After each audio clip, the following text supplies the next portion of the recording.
Assalamualaikum warahmatullahi wabarakatuh. Alhamdulillah kita memasuki pertemuan ketiga ya di mata kuliah KD IPA Kimia. Pada pertemuan kali ini kita akan membahas tentang konfigurasi elektron dan bilangan kuantum ya. Ini tujuan pembelajaran yang ingin kita capai pada pertemuan kali ini. Yang pertama, memahami kaidah penulisan konfigurasi elektron sesuai dengan aturan Bohr dan aturan bilangan kuantum. Jadi aturan Bohr sebenarnya sudah kita bahas di pertemuan sebelumnya, tapi kita coba singgung sedikit ya di pertemuan kali ini. Terus membedakan penulisan konfigurasi elektron berdasarkan 3 asas. Asas yang pertama, asas Aufbau, larangan Pauli, dan terakhir kaidah Hahn. Dan terakhir, mengidentifikasi bilangan kuantum untuk menggambarkan kedudukan elektron dalam suatu atom. Ada 2 istilah penting yang sebenarnya seharusnya kalian sudah pahami ya. Ini sudah kita bahas di pertemuan sebelumnya. Ada konfigurasi elektron. Konfigurasi elektron merupakan susunan elektron dalam atom. Jadi dalam teori Bohr sudah kita bahas ya, akan menempati kulit ya. Sebenarnya di kulit nanti di teori bilangan kuantum ini ya, ada subkulit. Di subkulit nanti ada subkulit ya. Terus ada elektron valensi. Elektron valensi merupakan elektron yang terletak pada kulit terluar, dan inilah yang akan menentukan golongan dari unsur itu apa. Konfigurasi elektron ada aturan Bohr, ada aturan bilangan kuantum ya. Aturan Bohr sudah kita bahas di pertemuan sebelumnya. Aturan bilangan kuantum ini akan kita bahas di pertemuan kali ini. Kalau aturan Bohr dasarnya itu kulit, di aturan bilangan kuantum dasarnya nanti ada subkulit.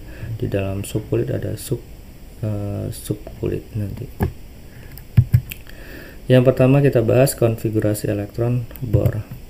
Jadi ini teori Bohr, saya rasa kalian sudah memahami ya. Jadi elektron mengelilingi inti atom pada orbit perbedaannya, disebut sebagai tingkat energi dasar. Jadi elektron akan mengelilingi inti atom pada kulit tertentu ya.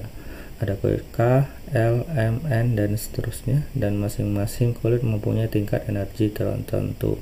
Semakin jauh dari inti atom, energinya akan semakin besar ya. Ini untuk cara untuk menentukan berapa jumlah elektronnya ya. Jadi 2n pangkat 2, n adalah jumlah nomor kulitnya ya.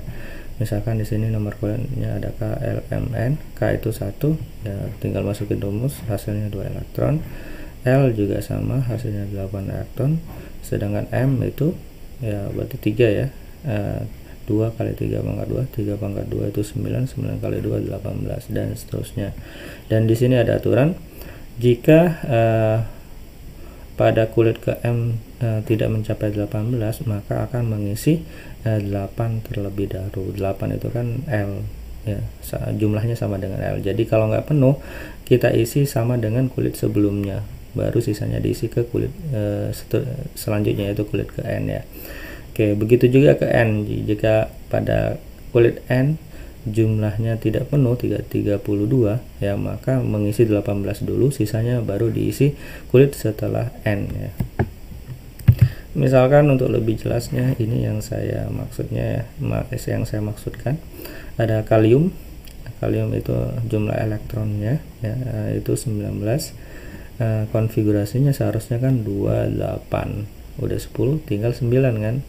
Nah, ternyata dari hasil penelitian bukan 9 ya, tapi 8. Jadi mengisi terlebih dahulu jumlah elektronnya sama dengan kulit yang sebelumnya, yaitu yang L ya, baru sisanya ke kulit yang selanjutnya setelah M, yaitu 1 ya.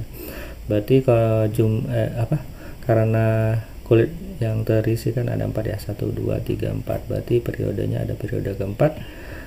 Sedangkan elektron valensinya kan kulit yang terluarnya terisi 1, maka golongannya golongan 1. Dan ingat, ini aturan Bohr ya, untuk menentukan periode dan golongan. Dan ini hanya tidak mempunyai kelemahan. Kelemahannya apa? Kelemahannya tidak bisa membedakan antara golongan A dan golongan B, dan yang bisa membedakan antara golongan A dan golongan B itu adalah teori mekanika kuantum yang akan kita bahas.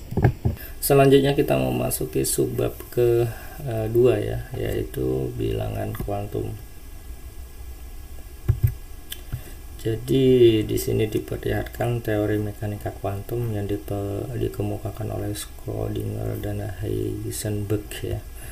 Jadi teori ini mengatakan posisi elektron dalam atom tidak dapat ditentukan dengan pasti. Jadi yang bisa kita lakukan itu adalah memprediksi ya. Berikutnya, atom mempunyai kulit elektron, ini sudah jelas ya.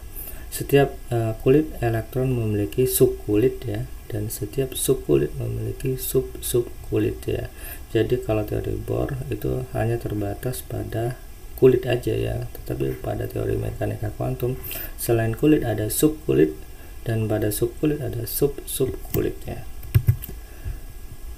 Tadi di teori sebelumnya, di teori ini dikemukakan posisi elektron dalam atom tidak dapat ditentukan dengan pasti ya.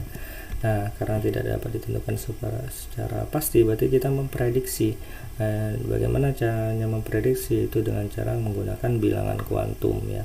Jadi bilangan kuantum adalah bilangan yang menunjukkan daerah peluang atau kebolehjadian menemukan elektron di sekeliling inti ya.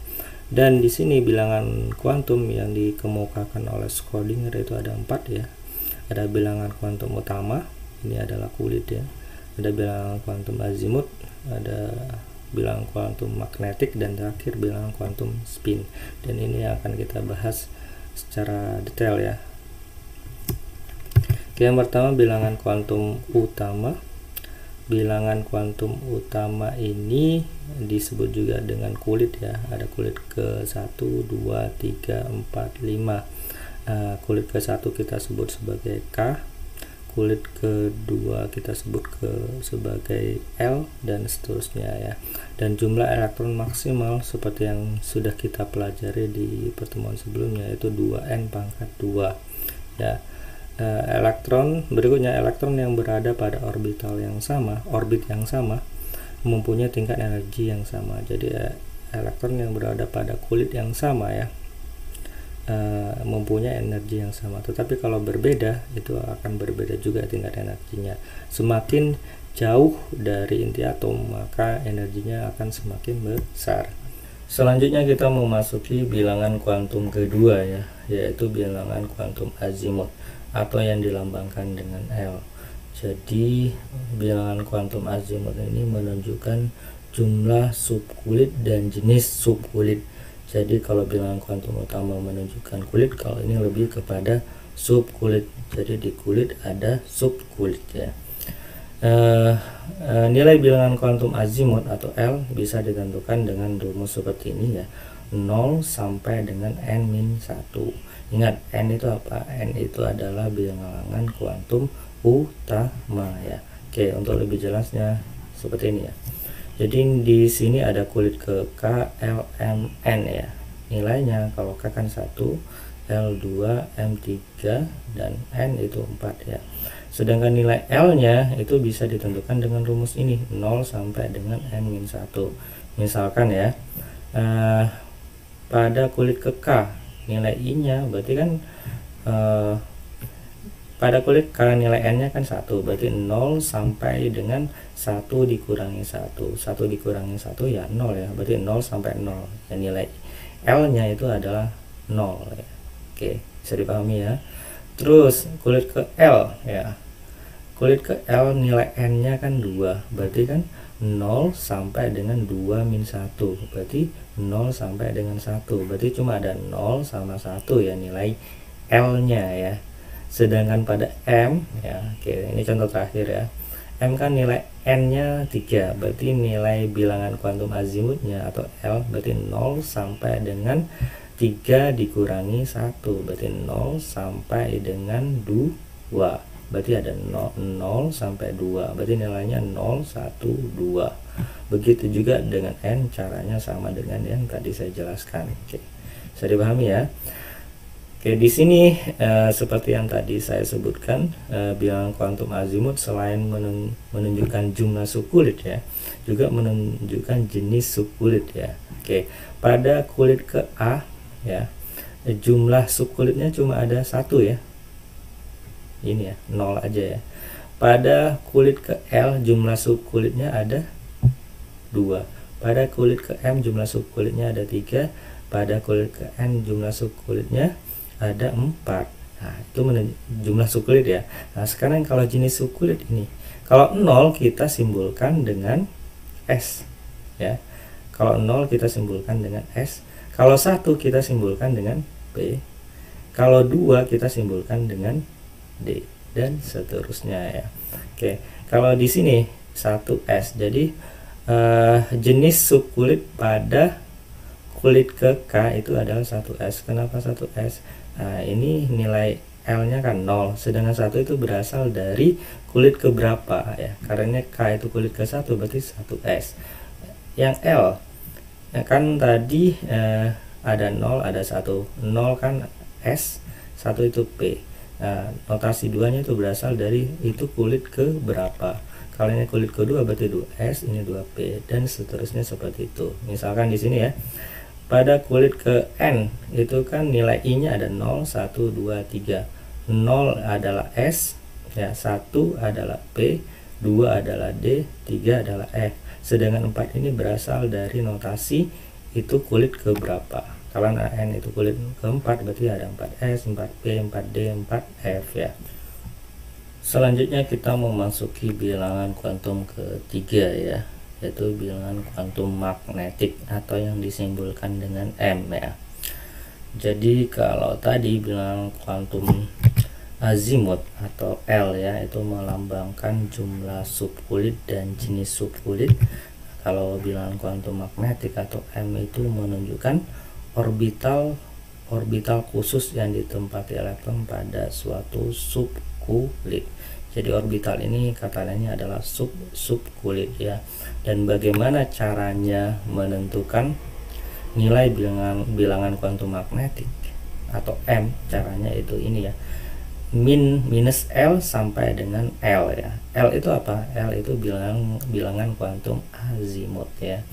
Misalkan seperti ini ya, bilangan kuantum azimutnya atau L ya, simbol yaitu 0 ya. 0 itu kan nama subkulitnya itu S ya. 1 itu P, 2 itu D, 3 itu F. Nah, sekarang gimana caranya menentukan bilangan kuantum magnetiknya atau M-nya? Caranya ya minus L sampai dengan L ya. Oke.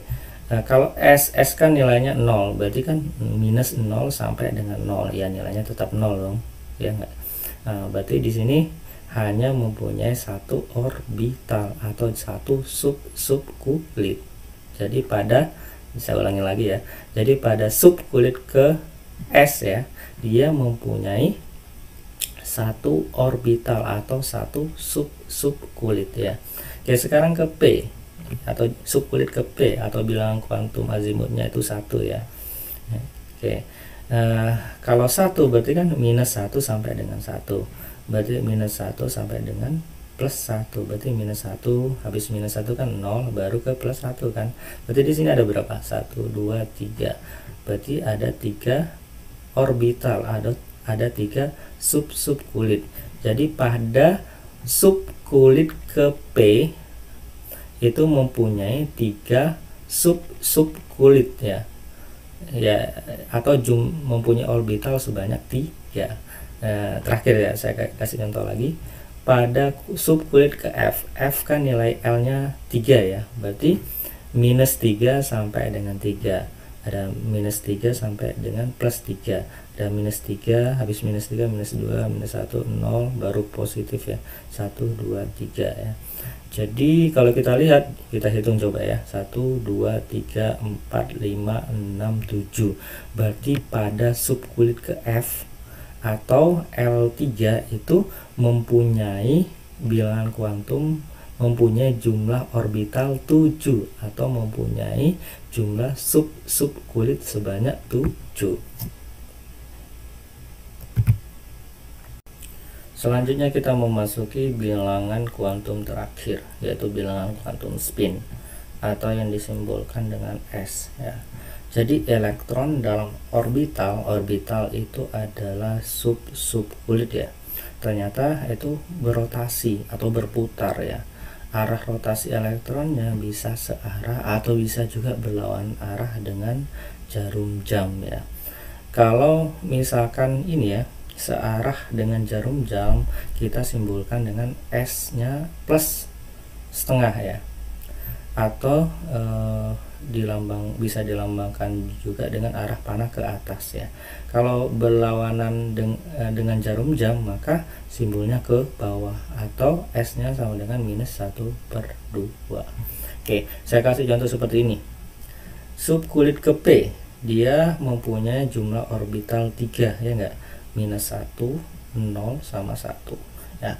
Dalam satu orbital itu mengandung 2 elektron ya. Jadi orbital ini mempunyai dua elektron, ini mempunyai 2 elektron, ini mempunyai 2 elektron, dan masing-masing elektron dalam satu orbital, dalam satu subkulit itu mempunyai arah yang berlawanan ya. Coba kalian lihat ya, pada subkulit ini atau pada orbital ini ada yang ke atas atau searah dengan perputaran jarum jam, ada juga yang ke bawah berlawanan arah dengan perputaran jarum jam. Begitu juga pada orbital ini dan pada orbital yang ini ya, selalu ada yang searah dengan perputaran jarum jam dan ada juga yang berlawanan dengan jarum jam ya. Tujuannya apa? Tujuannya biar lebih stabil. Selanjutnya kita memasuki subbab ketiga ya. Di pertemuan ketiga ini yang akan kita bahas adalah konfigurasi elektron berdasarkan teori atom. Jadi konfigurasi dapat kita artikan sebagai susunan elektron-elektron pada sebuah atom ya. Nanti elektron ini terdistribusi pada kulit ya. Kulit nanti di dalam kulit sendiri ada subkulit, dan di dalam subkulit sendiri ada orbital. Orbital itu kata lainnya adalah subkulit ya. Untuk membuat konfigurasi elektron kita harus menggunakan 4 hal ya. Yang pertama bilangan kuantum yang tadi sudah kita bahas, kemudian aturan Aufbau, aturan Hahn, dan terakhir larangan Pauli ya. Jadi di subbab ini kita akan bahas 3 ini aja ya. Yang pertama ini kan udah kita bahas ya. Ya, jadi kita akan bahas aturan Aufbau, aturan Hahn, dan larangan Pauli. Setelah itu baru kita latihan ya. Oke, ini aturan Aufbau. Aturan Aufbau mengatakan subkulit berenergi terendah diisi terlebih dahulu sebelum elektron diletakkan ke subkulit berenergi lebih tinggi ya. Jadi ingat, ada kulit, ada subkulit. Jadi elektron akan mengisi subkulit yang energinya terendah terlebih dahulu ya. Kemudian baru akan mengisi pada subkulit ke tingkat energi yang lebih tinggi lagi ya. Bagaimana mengetahui urutan subkulit dari energi yang terendah ke yang terkecil? Nah, ini Aufbau sudah membuatnya ya, sudah mengurutkan subkulit dari energinya yang terendah ke subkulit yang energinya lebih tinggi. Yang pertama, subkulit pertama yang paling rendah itu adalah 1S.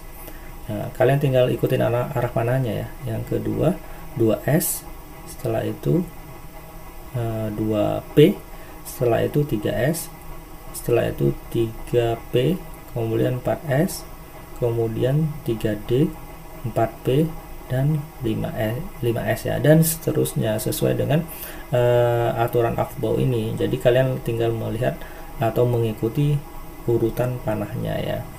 Jadi elektron akan mengisi subkulit 1S terlebih dahulu, kemudian 2S, kemudian 2P, kemudian 3S, kemudian 3P, kemudian 4S, kemudian 3D, dan seterusnya. Jadi diisi dari tingkat energi yang terendah ke tingkat energi yang lebih tinggi ya.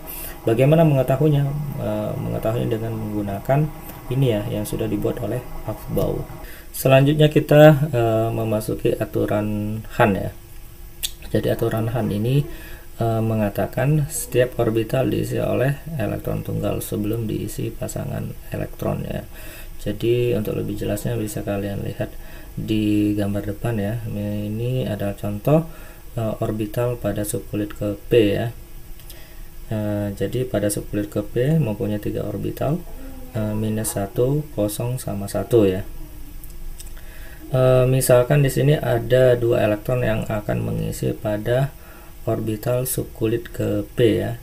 Kalau ada 2 elektron, maka 1 elektron akan menempati pada orbital minus 1, baru 1 elektronnya lagi akan mengisi pada orbital orbital ke 0 ya. Jadi ini yang benar ya. Yang salah seperti ini ya. Kalau seperti ini kan langsung dua-duanya mengisi pada orbital ke minus 1 ya.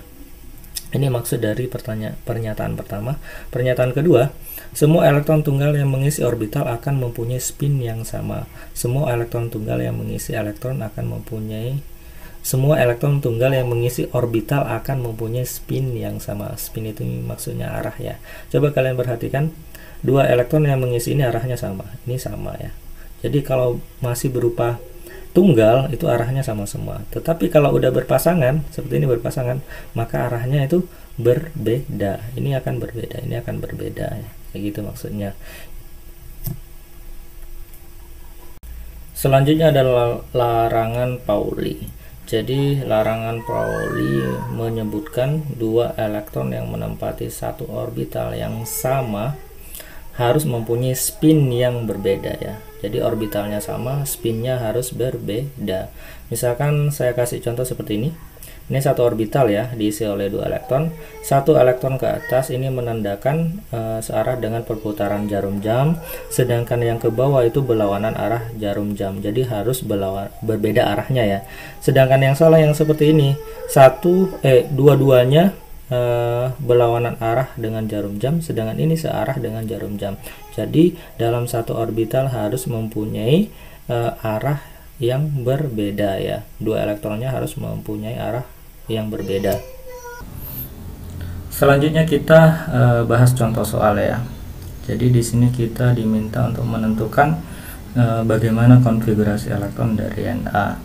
Jadi setelah tahu konfigurasinya, baru nanti kita tentukan masuk golongan dan periode berapa. Sebelum membahas Na, kita coba ulang lagi yang ini ya. Jadi ini subkulit ya, subkulit S, P, D, dan F ya. Subkulit S itu maksimal diisi 2 elektron karena dia mempunyai satu orbital, yaitu orbital O ya. Satu orbital seperti yang tadi kita bahas maksimal diisi 2 elektron ya, sehingga ini maksimal S-nya, subkulit S-nya di ini ya, 2 elektron. Sedangkan subkulit P itu maksimal 6 elektron. Kenapa? Karena di sini ada 3 orbital, orbital min 1, 0, dan plus 1 ya. Sedangkan D 10 elektron karena ada 5 orbital, sedangkan F itu 14 elektron karena terdapat 7 orbital ya, yaitu min 3, min 2, min 1, 0, plus 2, plus 3, dan plus 2 dan plus 3 ya. Oke, sekarang kita bahas ini bagaimana konfigurasi elektron dari Na. Hal pertama yang harus kita ketahui, Na itu jumlah elektronnya 11. Dari 11 ini baru nanti kita susun konfigurasinya ya. 11 Na. Jadi yang pertama sesuai dengan aturan Aufbau ya, elektron akan mengisi subkulit yang energinya paling rendah. Yang paling rendah 1s ya. Ini 1s. Terus kita pangkatin 2. Kenapa pangkatin 2? Karena di sini S kan maksimal 2 elektron ya. 2 elektron. Setelah itu baru masuk ke 2s. Ini 2s sama juga ya. Ini 2 elektron maksimalnya. Setelah 2s baru ke 2p. Ini 2p. Seperti ini, P nya kan maksimal 6 elektron. 6 elektron ya. Setelah itu baru kita setelah 2p masuk ke 3s ya. Oke, sebelum masuk ke 3s kita hitung coba jumlah elektronnya berapa. 2 tambah 2 tambah 6. 10 ya, dan ini 11 kan. Nah, berarti sisa 1. Berarti satunya nanti menempati 3s ini ya. Oke. Sampai sini bisa dimengerti ya. Untuk periode, menentukan periode, kalian lihat angka-angka ini yang paling tinggi yang mana? Ini ada 1, 2, 2 dan 3. Berarti periodenya itu 3 ya. Periode kan kulit keberapa yang terisi. Jadi kita lihat dari angka yang terbesar aja, 1, 2, 2, 3. Berarti periodenya 3, sedangkan golongannya dia masuk golongan ini ya, 1A ya. Satunya dari mana? Satunya dari ini. S-nya kan pangkatnya 1, berarti ini 1. Sedangkan A-nya, A itu dari S ya. Jadi bedanya antara golongan A sama golongan B itu terletak pada elektron yang di sininya, yang paling akhirnya. Kalau golongan A biasanya S ya, atau bisa juga P ya.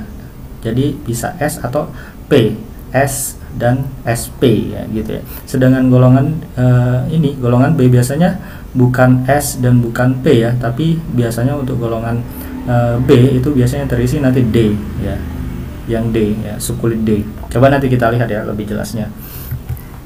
Oke, sekarang kita tentukan lagi, latihan lagi bagaimana konfigurasi elektron dari Mg. Setelah tahu konfigurasi elektronnya, baru nanti kita tentukan Mg ini masuk golongan berapa dan masuk periode berapa. Hal pertama yang harus kita ketahui, Mg itu jumlah elektronnya 12. Untuk dapat ini kalian bisa lihat di tabel periodik ya. Setelah itu baru kita susun dari subkulit yang jumlah energinya yang terkecil, yaitu 1s pangkat 2, terus 2s pangkat 2, terus 2p pangkat 6, dan terakhir coba kita hitung lagi ya, 2 tambah 2 tambah 6 berarti nilainya 10 totalnya. Ini kan 12, berarti ya udah dua elektronnya akan mengisi 3s, sehingga 3s pangkat 2. Kalau periodenya seperti yang tadi saya jelaskan, kita lihat angka yang paling besar yang mana? 3 kan, berarti periode ketiga. Sedangkan golongannya kita lihat yang terakhir di sini pangkatnya 2 ya, berarti golongan 2A. Kenapa A? Karena ini S, jadi golongan A bisa S atau SP ya. Sedangkan untuk yang ini golongan B biasanya D ya. Contoh soal berikutnya adalah bagaimana konfigurasi elektron dari Al. Jadi langkah pertama yang harus kita lakukan untuk menentukan konfigurasi elektron dari Al, kita harus mengetahui terlebih dahulu jumlah elektronnya itu berapa. Di tabel periodik itu terlihat ya, jumlah elektron Al itu 13. Dari 13 ini baru kita buat konfigurasinya. Oke, sesuai dengan aturan Aufbau, elektron akan mengisi pada subkulit yang terendah, yaitu 1s. 1s pangkat 2, terus habis itu 2s pangkat 2, setelah itu 2p pangkat 6. Setelah itu baru kita hitung dulu ya, jumlah total elektronnya sudah berapa. 2 tambah 2 tambah 6 udah 10, berarti sisanya 3 ya. Setelah 2p baru ke 3s2, berarti sisa 1 elektron. 1 elektron ini nanti masuk ke 3p pangkat 1. Oke. Setelah itu baru kita tentukan periodenya berapa. Untuk melihat periode baru kita lihat angka yang terbesar itu berapa. 1, 2, 2, 3, 3. Berarti periodenya periode ketiga. Sedangkan golongannya itu kita lihat ini 3p pangkat 1 ya. Nah, kalau elektron terluarnya itu P, kita lihat sebelum P itu apa? Sebelum P itu kan S ya. Nah, baru kita jumlahkan 2 tambah 1 ya. Hasilnya 3. Sedangkan kenapa A? Karena seperti yang tadi saya jelaskan, kalau A biasanya yang terluar itu bisa S atau SP gitu ya. Jadi ini masuk ke golongan 3A. Contoh berikutnya yaitu N atau nitrogen. Nitrogen jumlah elektronnya itu 7. Kalau kita buat konfigurasi elektronnya, berarti 1s pangkat 2, terus 2s pangkat 2, dan terakhir masuk ke 2p. Sisanya ini kan udah 4, ini 7, berarti sisanya 3, berarti 2p pangkat 3. Periodenya kita lihat angka yang terbesar di sini apa? 1, 2, 2. Berarti di sini yang terbesar 2, berarti masuk periode kedua. Sedangkan golongannya seperti yang tadi saya jelaskan, ini P, ini 3. Kalau P berarti lihat subkulit sebelum P itu apa? S kan? Berarti 3 tambah 2. 2-nya berasal dari S-nya. Berarti ini maksudnya 5A ya. Contoh soal berikutnya yang akan kita bahas yaitu bagaimana konfigurasi elektron dari unsur Mn ya. Jadi langkah pertama yang harus kita lakukan, kita tentukan terlebih dahulu jumlah elektron. Jumlah elektron dari Mn bisa kita dapat dari tabel periodik. Dari hasil tabel periodik diperoleh jumlah elektronnya itu 25. Setelah itu baru kita buat konfigurasi. 25 terdistribusi pada pertama 1s ya pangkat 2, terus 2s2, 2p pangkat 6, setelah itu 3s pangkat 2, setelah itu baru 3p pangkat 6. Setelah itu baru kita hitung ya jumlah total elektronnya sudah berapa. Kalau kita jumlah 2, 2, 6, 26 berarti sudah 18. 25 dikurangi 18 berarti sisanya 7 ya. Sisanya 7 akan menempati 4s2 dan sisanya berarti tinggal 5. 5 nya berarti 3d pangkat 5. Setelah itu ini udah selesai, jumlah total elektronnya sudah 25. Setelah itu baru kita tentukan golongan sama periodenya. Periodenya kita tinggal tentukan, kita tinggal lihat angka terbesarnya itu berapa. Ini ada 1, 2, 2, 3, 3, 4, 3. Berarti yang terbesarnya kan ini ya 4 ya, berarti periodenya keempat. Sedangkan golongannya ini kan D ya. Kalau D lihat juga S nya elektronnya berapa, berarti 2 tambah 5 hasilnya 7. Terus kenapa B? Karena ini D ya, jadi kalau D biasanya SD ya. Sedangkan kalau A bisa S saja atau SP ya. Oke, ini contoh yang Mn. Sekarang kita bahas contoh lain yang TI. Untuk yang TI, jumlah elektronnya itu totalnya 22. Kalau kita buat konfigurasi akan seperti ini. 1s2, 2s2, 2p6, 3s2, dan terakhir 3p6 ya. Ini 3p6. Kalau kita jumlah di sini totalnya sudah 18. Berarti tinggal 4 lagi. 4 lagi ngisi ini 4s2 dan satu lagi, dan selanjutnya setelah 4s2 baru 3d. Nah, sisanya ini kan sudah 20 ya, total ini semuanya 20, sisanya 2 lagi ya. 2 lagi berarti mengisi di 3d2 ya. Nah, setelah itu baru kita tentukan periodenya berapa. Periodenya lihatlah angka yang terbesar. Angka terbesar di sini 4, berarti periode 4. Sedangkan golongannya karena ini D, berarti lihat juga jumlah elektron pada S yang terakhir ini ya, berarti 2 tambah 2 4. Terus kenapa B? Karena ini yang terakhir apa? Elektronnya terdapat pada D ya, berarti biasanya kalau golongan B itu SD, sedangkan kalau golongan A bisa S aja atau SP. Jadi ini adalah rangkuman yang tadi saya jelaskan ya untuk menentukan apakah termasuk golongan A atau golongan B. Jadi kalau golongan A seperti yang tadi saya jelaskan, A biasanya itu S, sedangkan B biasanya itu SD. Sedangkan golongan A selain S itu ada juga SP ya. Misalkan seperti ini, subkulit terakhir yang terisi itu S, 1 elektron, berarti dia termasuk golongan 1A. Ini 2 elektron masuk 2A, ini SP ya. Berarti kita tinggal jumlah 2 tambah 2 hasilnya 4A ya. Sedangkan yang D misalkan seperti ini, S2 D3, SD berarti ya ini ya, berarti 2 tambah 3 berarti golongan ke 5B ya. Dan kalau kita lihat di tabel periodik, polanya akan seperti ini. Blok S atau golongan A ya, A ini ada A, 1A dan 2A, ini seperti ini ada di blok sini ya. Sedangkan yang SP atau P blok ya, itu ada di sebelah sini. Sedangkan D itu berarti SD ya, yang tadi ada di tengah-tengah seperti ini ya. Kita memasuki subbab terakhir yaitu latihan. Jadi di slide depan ada soal ya. Jadi kita diminta untuk menentukan golongan dan periode dari 6 unsur. Coba kalian kerjakan di selembar kertas. Jika sudah selesai nanti difoto dan dikirim di forum yang telah disediakan ya.